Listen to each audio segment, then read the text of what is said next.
Alright Weebs, and welcome to Behind the Weebs, a look behind the scenes at SunnyCon Anime Expo, an anime convention in the United Kingdom. I'm Tucky. You can find me on Twitter at Tucky the Weeb.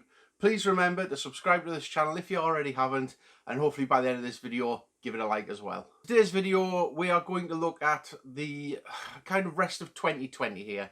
I believe I'm calling the video the new normal, or how events can get back to normal. Whatever it is, because we were going to run ahead in about 2 months' time, and we're now entering a part where people are like, oh, should we release lockdown, should we not? And I just want to give our point of view from an event organizer and a business of how we would do it and how it should be done, really.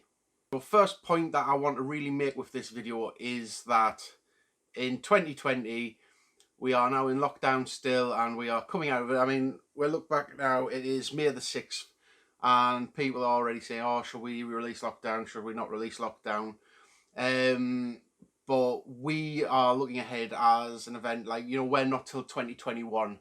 So what I'm going to give here is my personal opinion. I am no scientist. I will not claim to be scientist, or I will not claim to be led by the science, or whatever that means. And I just want to give you our perspective from it.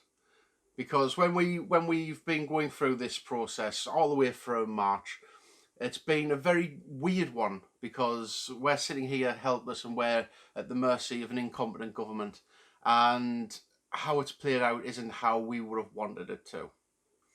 So I'm not going to make this video about political beliefs or that point of view, because I think we've pretty much made clear our point on that. But looking at this, and the thing is, like I'm saying, I'm looking at this with hindsight. I'm not looking at this with hindsight, because if you go back to our first video on this subject on March 13th, I was advocating for a complete and total lockdown then. And then it took the government like another 7 to 10 days before they actually implemented lockdown. And that's part of the reason we're in this situation where there are so many fatalities and it's so much more worse. And like I say, this isn't like looking back with hindsight. I was saying this, and I have proof that I was saying this. So stay with me on this point, because I've got a good track record of it. So when we look at this, we look at the advice that are given by governing bodies, by World Health Organization, and the one irrefutable fact is there that until there is a vaccine, or until the population gets immunity, this virus will still be around. And that's the big marquee light, the risk is still there. And as an event, that was something we had to take into consideration when we move forward, that the risk of infection will be high, especially among denser populated areas and events like SunnyCon would have been. So we have to adjust around that kind of narrative to try and fit and keep everyone safe. So the serious part, that is, what we would do. Well, this is personally me. I can't speak for the rest of the SunnyCon staff. But as I say, good track record on this. So I'm looking at it now and I'm saying like, oh, the government will say, oh, we'll open it up and slowly let people back out into the populace and whatnot. And then you can start mixing groups of 10 in groups of whatever. The thing is, there are still new cases. We've just surpassed the highest death toll in Europe, which has been quietly swept under the rug. But that is a huge and disturbing fact. And the fact that the governments have very little in the way of an exit strategy. And in fact, we're all supposed to wait for Boris to roll out on some talk show on Sunday to give his great master plan or speech or what have you.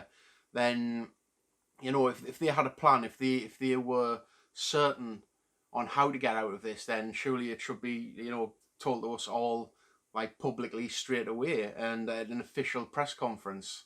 But we've got to deal with what we're given in that respect, and unfortunately we're stuck with this kind of government. Personally, like I'm saying, me, not a doctor, not a virologist, zero qualifications in anything, a few business awards, but that's about it. I would wait. I would keep the lockdown on, and my lockdown criteria would be we wait until the point of 0 cases. And then, once we hit that point of 0 cases, we start a countdown of 14 days. So as soon as all the cases peter out and when we hit 0, we then wait 14 days. We keep testing. We keep all international travel and everything off, and we wait the 2 weeks. And after that 2 weeks, then we should be clear. Theoretically, that would mean the rest of the country, there is 0 disease. And that means, you know, the whole United Kingdom is COVID-free. That's my approach. It may mean that we stay in lockdown a little bit longer. Ideally, like I'm saying, when I was advocating for lockdown, we would be at that point around about now where we would have hit 0 cases. Like I say, this is my theoretical part. I have no data to show that because we didn't go that way. We went a much more terrible way, and it's going to last longer. But with an eye on having SunnyCon at the end of June, what we would have liked was a lockdown on the 13th of March straight away. None of this, we'll open the schools but don't send your kids, we'll keep all businesses open but don't go. A proper lockdown would have negated thousands, tens of thousands of deaths which we're seeing now.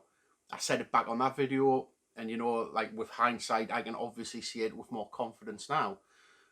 But looking at running SunnyCon at the end of June, now we would have wanted it to be down to 0, then 14 days, then you can reopen everything. Because if we can prove that, you know, there's no more COVID-19 in the country, it frees up the NHS, you can open everything with confidence.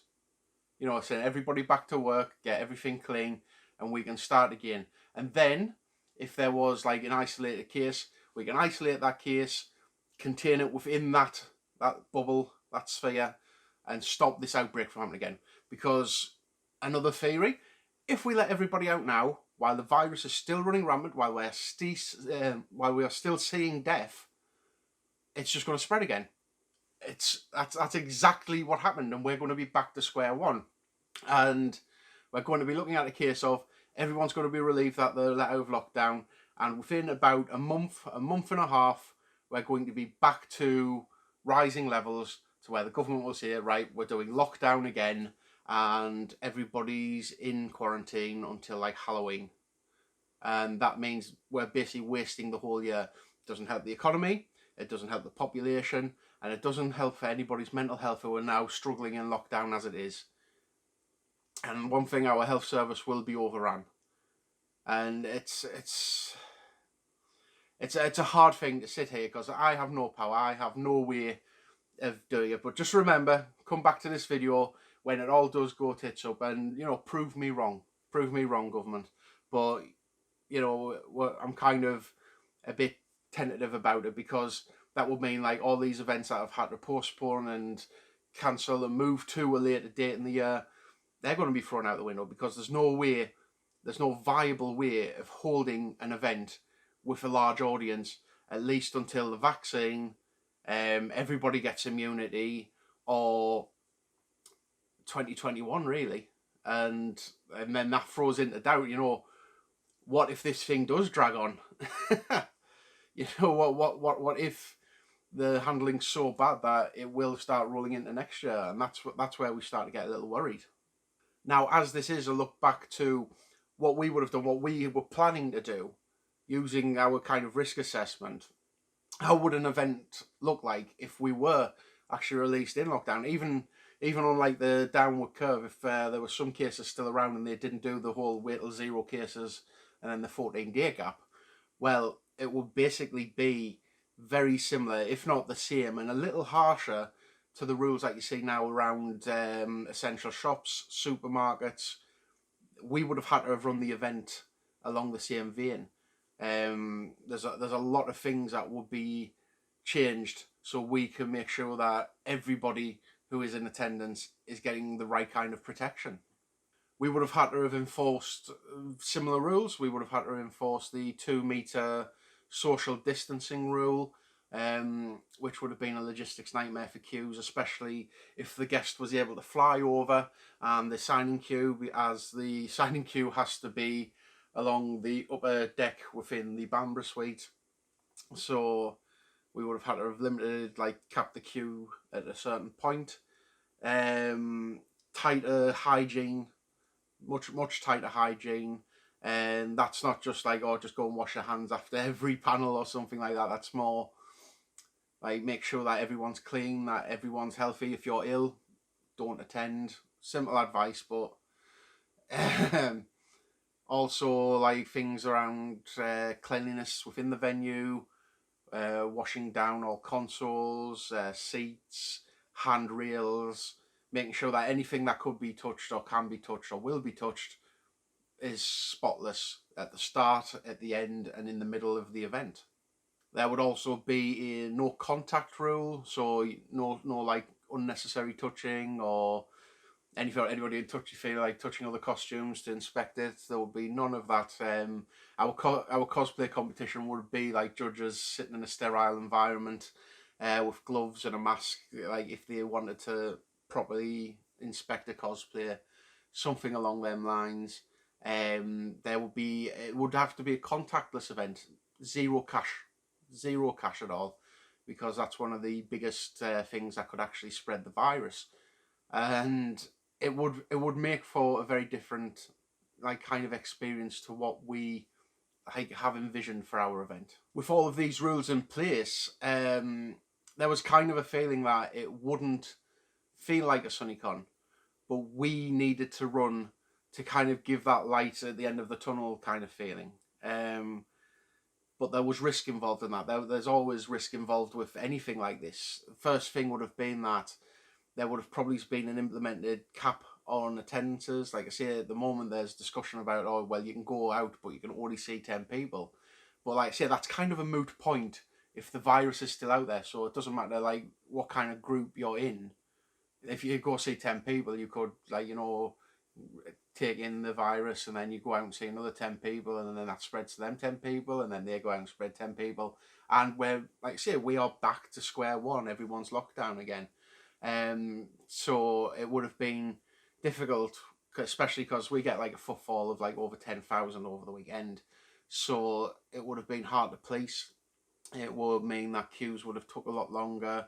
The main thing is, like say, if with an attendance cap, we were looking around about the 3,000 mark, maybe 2,000, but that's around about the break even for us.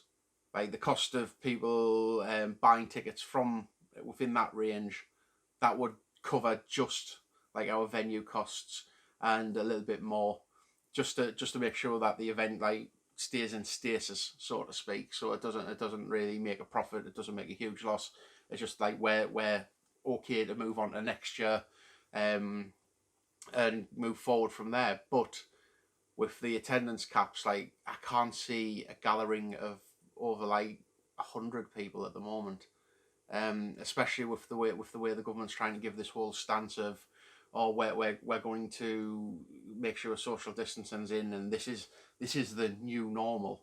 Like I say, if they follow my thing of wait till 0 cases and 14 days with no cases, and then reopen the country, then you can be assured that you are safe, because as long as the borders are closed off and all flights in kept in quarantine, the risk of reinfection will be the lowest and it will be safe, and then we can really open up and say, look, there's 0 cases in the country, you can have however many size events you want. And so the bigger events, which get tens and thousands of people in, they can run ahead with confidence and everybody can come out with confidence. And that's another thing that would have been the risk, the consumer confidence, because a lot of people are now very wary of events. They know that, well, the virus will spread among large crowds. And if the virus is still out there, then nobody wants to go to a large event. And I've got a feeling that might actually span on into next year. And I feel like attendances for events like ours would actually be hit by this knocking consumer confidence, unless we get like a big kind of like a big vaccine or everyone's immune kind of news. Then I can't see people being that confident moving forward, because to recover from something like this, it takes time. We know it'll take a little bit of understanding. And that's one of the big things for us, because we need customers to be confident enough to go and buy tickets to SunnyCon and come to SunnyCon, and that's the stuff that keeps us going. While racing around the world, like I think the stats were about 1/3 of events have actually had to fold because of this. And that you think like there's a convention every weekend or so, and globally, especially in places like America and Asia where events are everywhere, there's been a big hit within the industry. And I have a feeling is the longer this goes on, the more that's going to hurt. And it's not just going to be the immediate effects of people not being able to run the event or not being able to attend the event. It's going to be a case of, in the future, people are going to be scared to go to events, because there's a new consciousness out there that this thing can happen. And I think it might take a bit of time for the public to heal. It's not just customer confidence like within the UK. We're looking at international travel disruptions, which means bringing in guests. That would also be an issue. I think it might actually be an issue up to 2021. We are monitoring it closely. And starting now, like a full year and 2 months ahead of it, to try and figure out, how we're going to manage travel if there were restrictions in place. And it's not just that, it's also that after parties would be affected, because close quarters, everybody drinking. It would have had to have meant that we would have had to have limited our after parties to kind of like a box social, which probably wouldn't have been a memorable occasion. And we want to run as normal. We want to get back to our normal. We want closeness. We want the sights, the sounds, even the smells. God damn it, we want all that back, and we want that the SunnyCon that people remember. We want that to return in full. And if we were to run ahead this year, it would have been just a temporary measure. And our message to attendees will be like, look, this is here now because of the situation we're in.